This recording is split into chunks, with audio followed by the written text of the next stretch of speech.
dimanche 21 février, premier dimanche de carême, nous célébrerons à Pibrac l'appel décisif des catéchumènes. Les catéchumènes adultes du diocèse, qui sont 85 cette année, recevront les sacrements de l'initiation, le baptême, la confirmation, la première communion, la veillée pascale dans leurs paroisses respectives, avec leurs communautés respectives. Mais chaque année, le premier dimanche de carême, l'évêque les appelle un par un.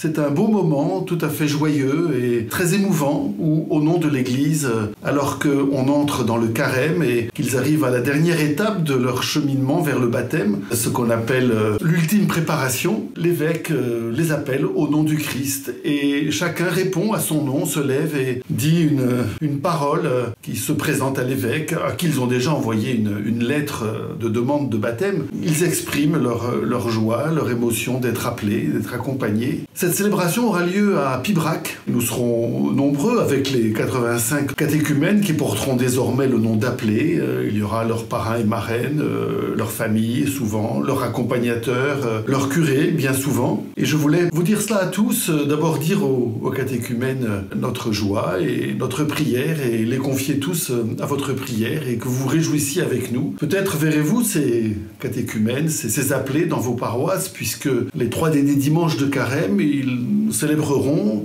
chacun dans sa paroisse ces prières que le prêtre dit sur les catéchumènes, qu'on appelle des scrutins. Prières pour que l'Esprit Saint les fasse grandir encore, qu'ils discernent tout le bien qu'ils ont déjà reçu, toute l'œuvre de l'Esprit Saint et tout ce qui reste à faire comme lutte contre le péché, contre les obscurités de nos cœurs. Le Seigneur vient scruter les cœurs pour faire apparaître ce qui est dans la lumière et éclairer ce qui est dans les ténèbres. Et au cours de ces scrutins d'ailleurs, ils reçoivent même souvent les onctions d'huile des catéchumènes. Alors nous nous réjouissons avec eux et nous les accompagnons de notre prière jusqu'à ce jour, en général la veillée pascale, où ils recevront ces sacrements.